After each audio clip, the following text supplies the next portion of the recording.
could start the class itself, I will just give you the instruction regarding the cycle test. Okay, you can learn only the content which was sent to you, the objectives and everything. Fine. Okay, so there is no map this time. Map is not needed because it's only lithosphere 1 and lithosphere 2. All the distinguish, okay, all the distinguish, give reasons, everything you have to learn. 2 mark questions and detailed questions you have to learn. Fine, children. So all that you have to learn. So you will be having the objectives, then 2 mark questions, then 5 mark questions. In that 5 mark questions, you will be having the distinguish and give reasons as 1 5 mark. Two distinguish will be asked for, okay? Each distinguish carries 2 marks. Okay, so there will be two distinguish, totally 4 marks, and one give reason for 1 mark. This is how the pattern will be there for your 10th standard. So that is how I have followed that pattern. From now onwards, from this year onwards, you can start practicing that way. Fine. So distinguish and give reasons will come under 5 marks together. Together, two distinguish and one give reason, together 5 marks. That will be there. Fine, children. So hope you have understood. This time there is no map. I wanted to say it in the previous class itself, but somehow I don't know any problem or anything, so it got over. The meeting got over. Fine. Paragraph only essay type question, detail answers. Detail answers are there. Any other doubt? Okay. So you will be very clear when I give revision. So when I give revision for your cycle test, that time I will tell you, okay, that time I will tell you how many marks you have to prepare. So it is totally for 25 marks. I will tell you what is the mark for objective, what is the mark for 2 marks, and what is for your paragraph. That time I will tell you. Fine, children? That's what I said. When I give revision, only that time I will say. So you can start practicing.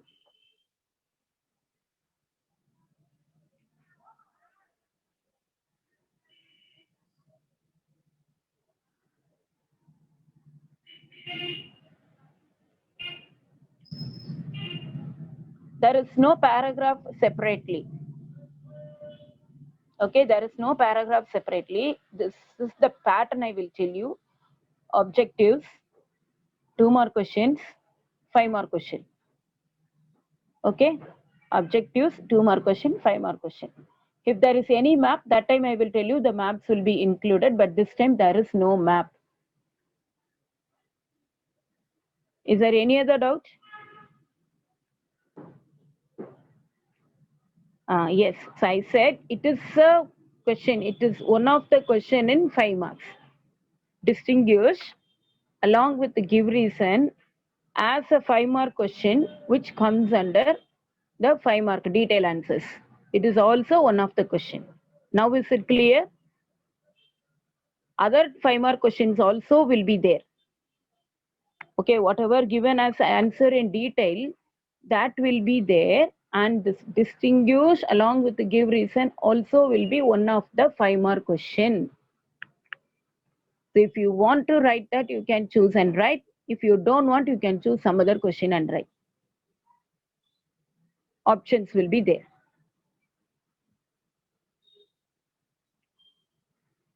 No hard questions.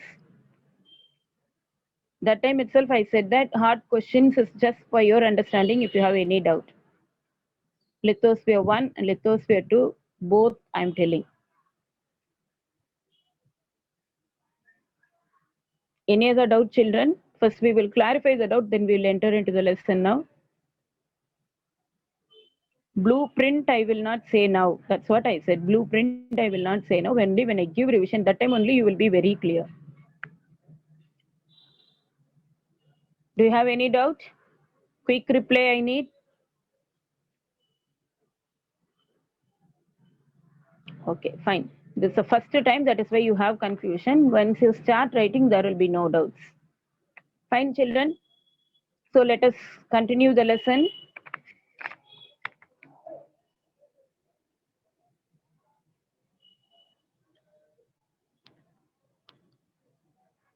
So we have started with Egyptian civilization. We have seen about the mummies, mummification, agriculture, trade, art, architecture, and everything. Then we were seeing about the religion, Egyptian religion. And the final thing what we have seen is about the Book of the Dead. It was a book which they maintained, and in that book it was given about how the life is there after death. And not only that, this Book of Dead contains spells, charms, and formulas. You can see the last line. So there only we have stopped. Spells, charms, and formulas. Mandurangal. So all that we say no in Tamil. So all that will be there. For each and every purpose, many spells and charms were there. So that book is called the Book of the Dead.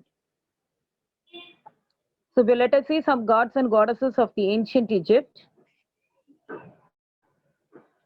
Okay, the first person, Ra. Ra, all blessings, wealth, and healing.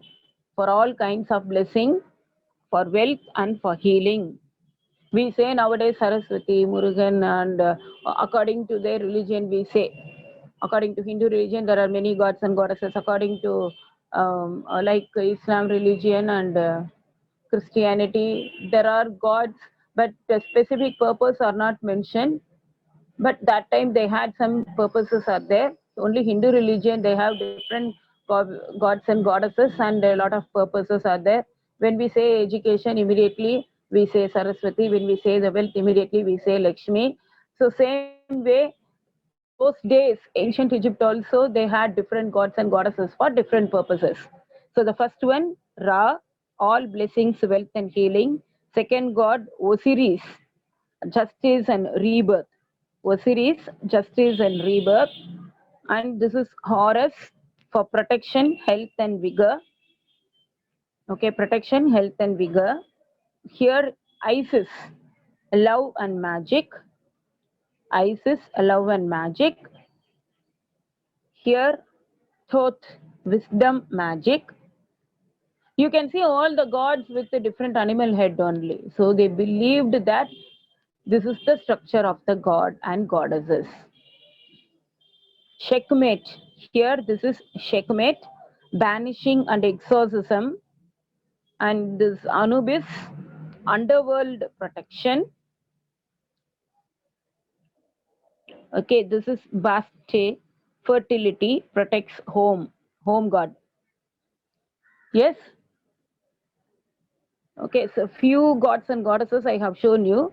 Among these, Osiris, Anubis, Isis, and Ra were considered the important gods and goddesses at the time. Okay, children, so you have seen few of the pictures of the gods and goddesses. Let us continue. So they had a different form of writing which was called as the hieroglyphic pictorial form of writing which they followed was called hieroglyphics. It was around 3000 BC. Okay, it comes from the Greek word hieros meaning sacred and glyph means carving. Sacred carving, that is called the hieroglyphics. Okay, this hieroglyphics first began as very simple as pictograms, only pictures. Okay, which represents the objects, whatever they have seen or something. This is called what? Pictogram. Later, they started drawing the scenes, animals, nature, and everything. Okay, with all that ideas. So, from pictogram, it was transformed to ideograms. Pictograms to ideograms. So they started using the sun, warmth, light, everything, using the nature, background, and everything. Earlier, only objects were drawn. After that, they started using the backgrounds also. So now it is called as what? Ideogram. So what kind of writing they had? Hieroglyphics. This was Egyptian writing. And demotic means it is called simpler hieroglyphics. Simpler form of art writing is called what? Demotic. Scribe. Already we had seen that scribes were used by the people to write the records. So one who could read and write in ancient Egypt were called scribes. Okay, how they use it to write or where they use it to write. Usually they used to carve it on the stone, or they used paper called papyrus, material called papyrus, which was called as Egyptian paper. Then Jean Champollion, the French scholar who deciphered hieroglyphics. So what do you mean by deciphered? He was a person, Jean Champollion was a person who were able to read and understand the meaning what was told by the Egyptians in the form of hieroglyphics. Deciphered means ஒரு லாங்குவேஜை அது என்ன லாங்குவேஜ்னு கண்டுபிடிச்சு read பண்ணவும் அதை understand பண்ணவும் தெரிஞ்சுக்கிறது தான் டெக்கிப்பர். Okay, that is called. So for your understanding, I told in Tamil. That is called what? Decipher. Next one, Napoleon Bonaparte soldiers discovered in Egypt in 1799. That is the Rosetta Stone. What is the stone called? Rosetta Stone. Okay, so it is a slab of black rock in which a message was written in 3 languages. In Rosetta Stone, this was discovered by the Napoleon troop, Bonaparte soldiers, Napoleon soldiers. It was a black rock where the messages were written in 3 languages. That is hieroglyphics, Demotic, and Greek. Okay, and Greek. Understood? So knowing Greek, Champollion, that is Napoleon, they were able to decipher the message, unlocking the mystery of hieroglyphics for the world. So those people knew the Greek, so that is why they were able to read that message, because same message was written in 3 languages. By reading that Greek language, they were able to understand what was the message given in, or what was the secret written there in that Rosetta Stone. Okay. So here you can see some kind of Egyptian simpler hieroglyphic alphabet. Same way you can see there. So this is how they used some hieroglyphic method.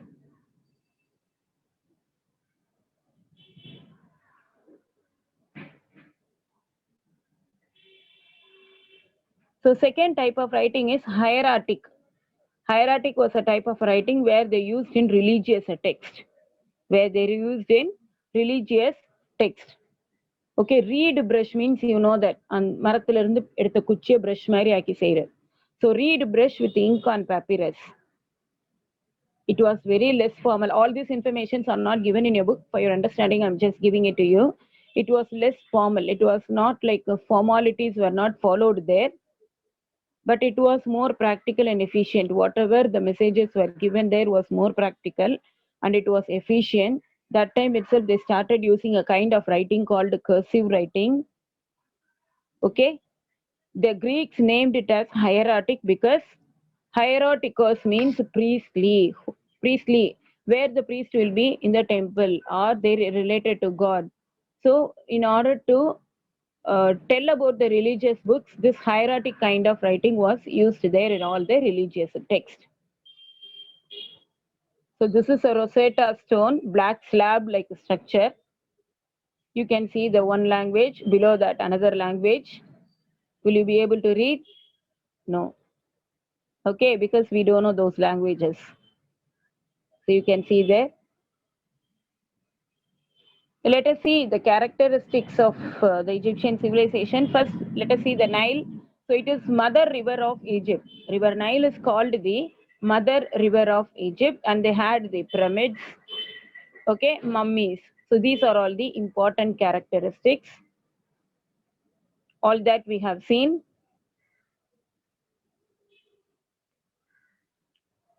And here, this point you can see, I wanted to show this. Development of industries, transportation, and trade networks that facilitated the economic growth and the intermingling of culture and tradition. So that time itself, they started developing some kind of an industry. They were doing some art and craft work. So they made it as an industry. Industry means not like full structure of all the machines and everything. In a smaller way, transportation developed and some kind of a trade networks also developed, and because of that economic growth happened in Egypt. Okay, what are the kinds of writing system they followed? Hieroglyphic, hieratic, demotic, coptic, all these scripts in Egypt, and still some of the script to be translated. Some only were translated, some were not translated. Okay, they had an organized religious tradition along with all those gods and goddesses. Ammon, Re, sun gods, cult of Osiris, pyramid building, all that were worshipped. Even the pyramids were worshipped by the Egyptians. And here, finally, you can see the 2 points, all the other things we have seen. Their kind of religion is called polytheistic, and they also started using the medicine at that time. They invented the solar calendar also. Okay, they invented the solar calendar.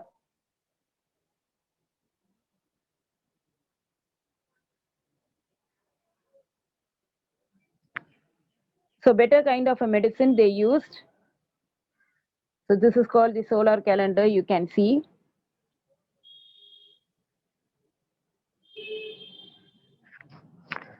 And here whatever is here, no? Yes, we say in Tamil Rasi. Okay, 12. Were you able to count it? So it is 12 in number. So imagine, so that time itself they were able to invent the solar calendar with all that stars and something else, whatever we say in Tamil culture. Yes, so I hope that you have understood about the Egyptian civilization, their invention and everything.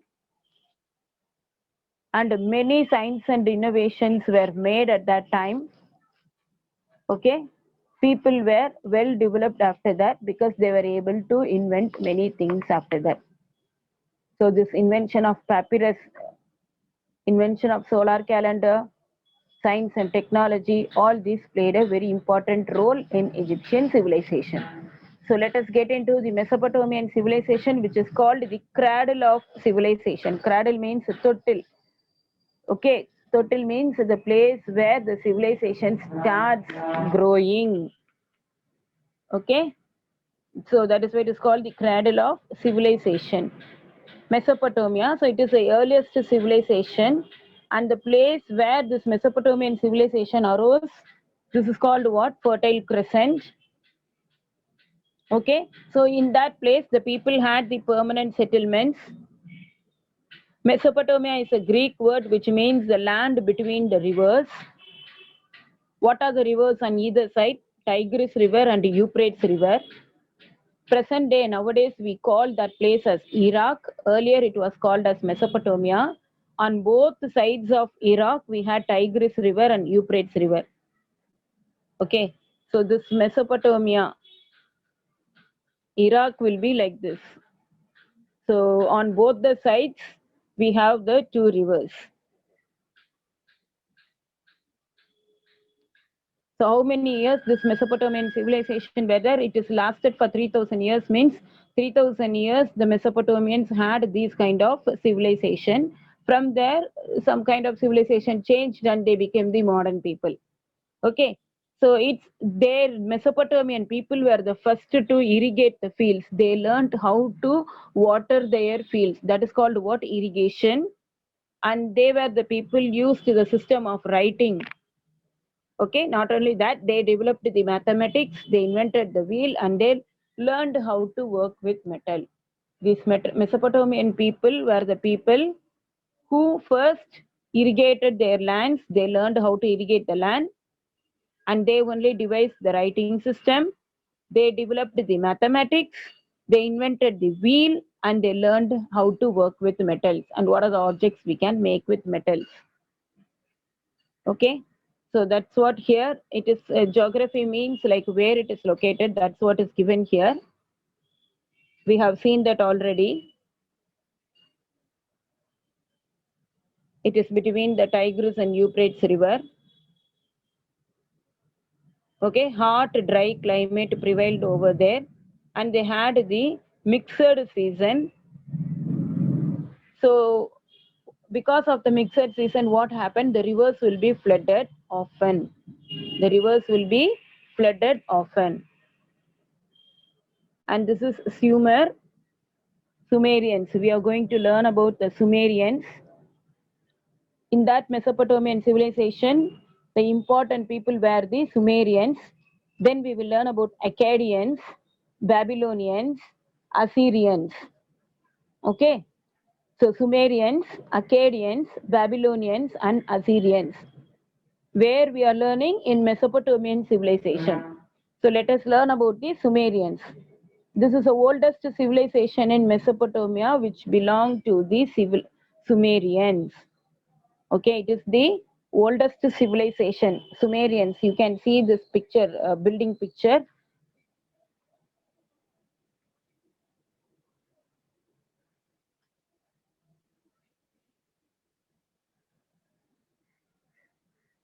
Okay, here you can see here. They had well developed in social, economic, and all the intellectual basis. So they started thinking why this, what this, and reason out many things. As we have seen in the Mesopotamian civilization introduction, these were the people who irrigated the fields and produced three main crops at that time. What were the three main crops? Barley, dates, and sesame seeds. And they were the people, they built the canals, dikes, dams, and drainage system also. All these were done by the Sumerians. And they also developed the writing system. Mesopotamian people, they developed the writing system. I said the Sumerians were the first one. They invented the cuneiform form of writing. Cuneiform form of writing. So these Sumerians invented the wheel. Okay. And they started producing more and more food crops, and because of that, their population also, they started increasing the population. Started increasing the population. And it was the first city of the world, we can say. Have a note of it. Sumerians were they formed a city, and it was the first city in the world. They developed the trade system, and trade system with the help of bartering. Why bartering is given? Because money was not invented at the time. So no medium of exchange. They exchanged their goods against goods. One good for the other good. Okay. And mainly barley was used, but also wool also was used. They exchanged cloth for stone, metals, timber, copper, pearls, ivory. All these items were exchanged for some other goods. Okay, no individual can own any land from the priest. The priests were the important people who can hold the land. From them only the group of persons can get the land and do the cultivation. But here single person cannot hold the land and do the job. Okay, these priests were considered as the God's messengers. God's messengers. So whatever land, whatever profit they get from the land, all these goes to the temple. All this goes to the temple because priests take care of the temple. The priests only are the in charge of the land. So whatever profits they get, it all goes to the temple. But whatever it is, the Sumerians were not successful in continuing their methods. Some kind of decline happened in their Sumerian civilization. So all that political dominations came to an end by 2450 BC. Then after that, what happens? So this is called Fertile Crescent. I have shown here, this area. Here you can see Sumer, Babylon, Akkad, Assyria. Okay. So let us see about the Akkadians. Okay, these Akkadians dominated Sumeria. Because all the political domination came to an end by 2450 BC. From 2450 BC to 2250 BC, nearly for 200 years, the Akkadians had the control over the Sumerians. Okay. And among these Akkadians, Sargon was an important ruler who created this empire, and by uniting the Sumer also to his region. He made Akkad as the capital, okay, and he promoted the Akkadian language. They developed one language and they named it as Akkadian language. Okay, Naram Sin was the grandson of Sargon. Sargon only created this empire. So Naram Sin was the grandson of Sargon. He strengthened the empire in various ways. And in that Akkadian empire, Sharkali Shari was the last strong king. Last strong king. And Eshuduana, okay, Eshuduana was Sargon's daughter, high priestess of Nanna Attur. She was considered as the high priestess, okay, of Nanna. These are all the important informations about Akkadians. But behind this, there are a lot of stories. We just know what is important about the Akkadians, Sumerians, and everything. Yes. So about these records, they also had these records. We say that the documents of the Sargon of Akkad refer to the ships from Meluha, Magan, Dilmun in the Quay of Akkad. Okay, they had lot of records, and one of the record is Meluha, which was identified with Indus Valley, which was identified in the Indus Valley. So you can see here Akkadians, the way of dressing. This was a statue of the Akkadian king.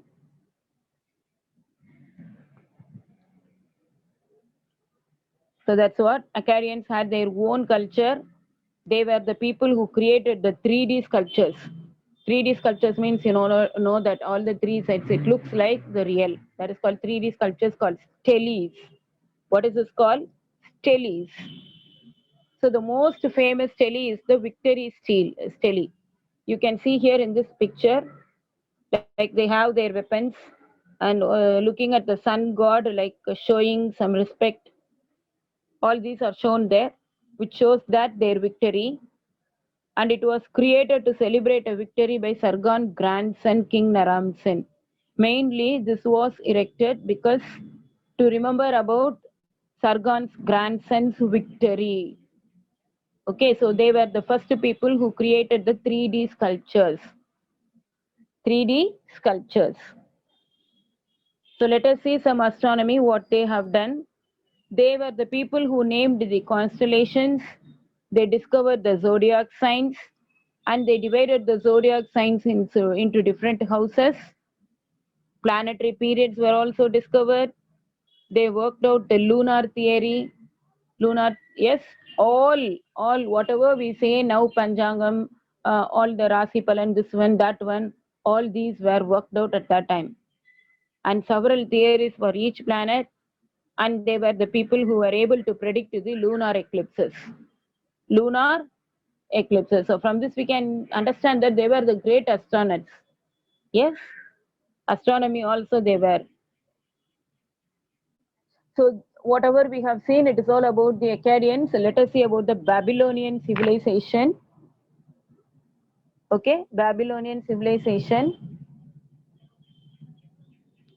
They were from the Arabian desert and moved into Mesopotamia.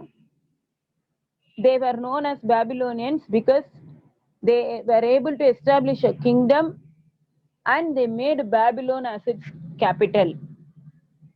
Babylon as its capital, and that is why they were called as the Babylonians. You would have learnt about Hammurabi. Yes, have you heard about Hammurabi? So before we know about Hammurabi, let us see now about the empire. Babylonian Empire lasted from the 18th century to 6th century. Okay, and there were between 10 to 15 cities. 10,000 to 50,000 inhabitants were there. Sure, really these people lived there in that Babylonian city. And this was located between the same Tigris and Euphrates rivers. And this height of the empire began in 18th century. Height of the empire means not that height what we measure. It started its growth in the 18th century and lasted to 17th century. Okay, so it lasted only for 100 years, we can say. Babylonian civilization lasted only for 100 years. You can see the structure of the city, the way they planned and the way they constructed everything.